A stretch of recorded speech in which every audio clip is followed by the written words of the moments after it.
Back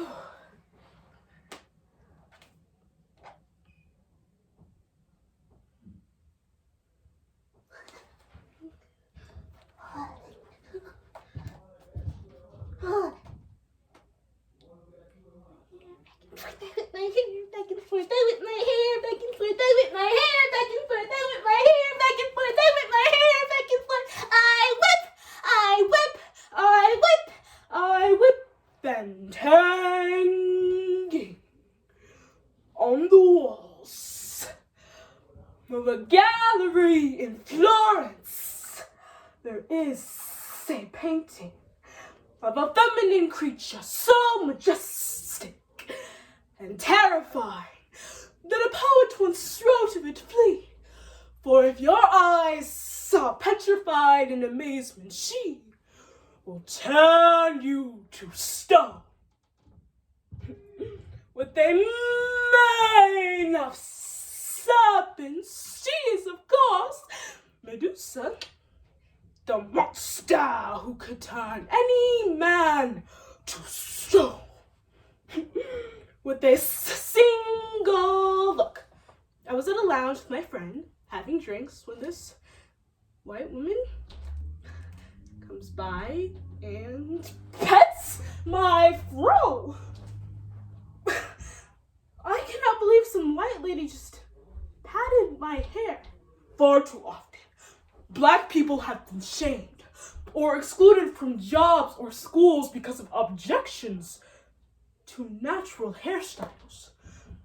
Bias against people with curly textured hair of African descent is a form of race discrimination and is as old as the Medusa goddess, with hair like snakes, not hair that is snakes, hair like snakes. Translation: Medusa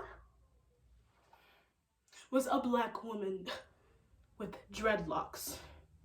Since centuries, we've seen the abolition of slavery, the civil rights movement, and the first Black president of the United States.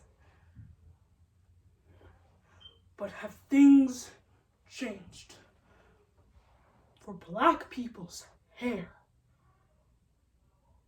I whip my hair back and forth, I whip my hair back and forth.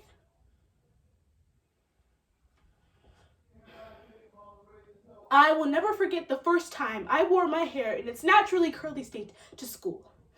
I was in middle school, and from the moment I got there, I was called ugly, weird, and I was laughed at.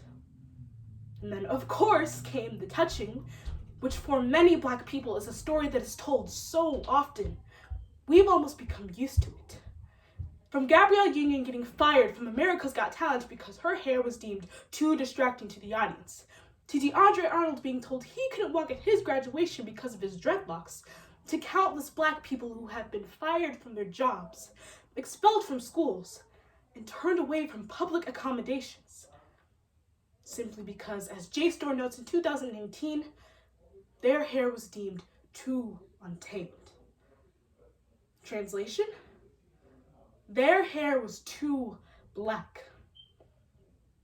They were too Black. So, through the prose, Hair Love by Matthew Cherry, Don't Touch My Hair by Emma DeBerry, with articles from The Vice, The Root, BuzzFeed News, NBC News, The Huffington Post, The New York Post, The Guardian, The Conversation, and Billboard. Through the poetry Don't Touch My Hair by Gabrielle Issa, the lyrics from Whip My Hair by Willow Smith, and the drama Reality by Anita Lyons. Not just a hairstyle, a program. Because for many of us, the phrase too untamed is a phrase with deep roots that are about way more than just our hair. Why do you have to make everything about race? Growing up, I always wanted to tame my mane. I remember being 13 and having a sleepover at my friend's friend's house. I'm making a bed in the morning. My host reached down and plucked something from her pillow. Ew, gross. Oh, wait. It's just Emma's hair.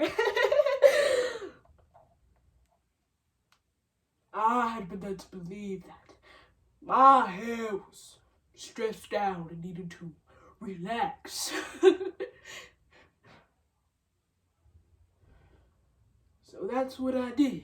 But why do you have to make everything about race? Because styles such as dreadlocks, Unruly, braids, defiant, cornrows, and of course, afros unmanageable.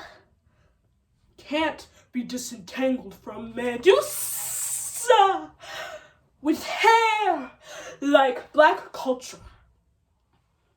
Our hair is never considered normal. I whip my hair back and forth. I whip my daddy tells me that my hair is beautiful, and that makes me proud.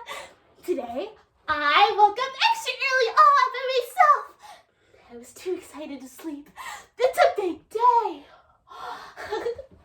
Because today is a big day, I want the perfect hairstyle.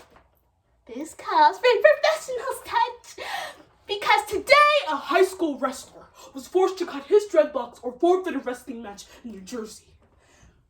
A 6-year-old boy was turned away from a private Christian academy because his hair extended below his ears. A New Orleans area girl was sent home at the start of the school year because of her braids. All of these children were Black.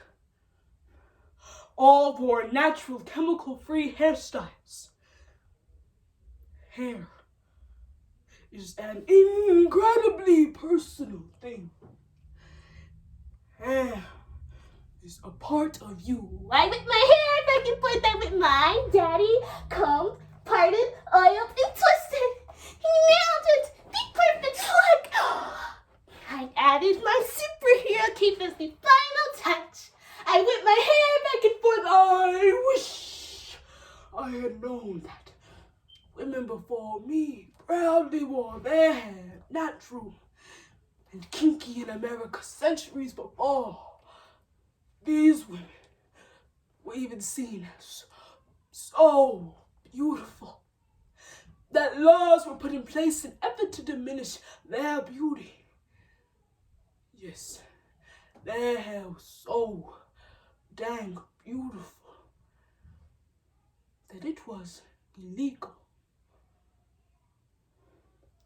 Many years ago, my ancestors were put in zoos so people like you could know how our hair felt and how our skin looked instead of just seeing old photos as if we were not human beings. But when I got to school,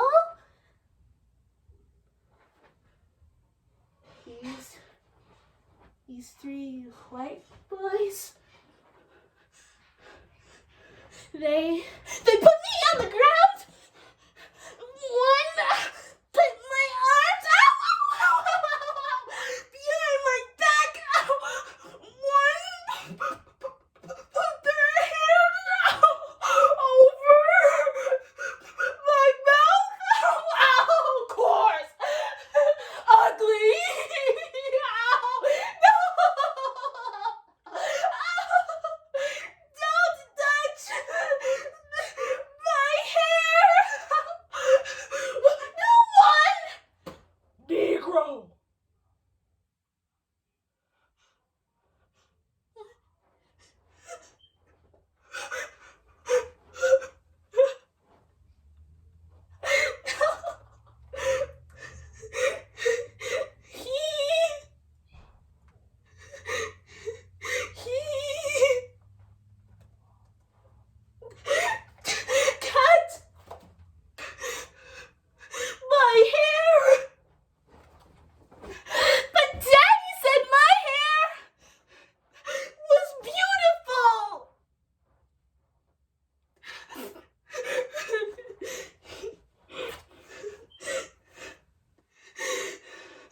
So to every black girl sitting in front of the mirror, frustrated with what they see, remember that the reason your hair is considered unruly is that it is so beautiful.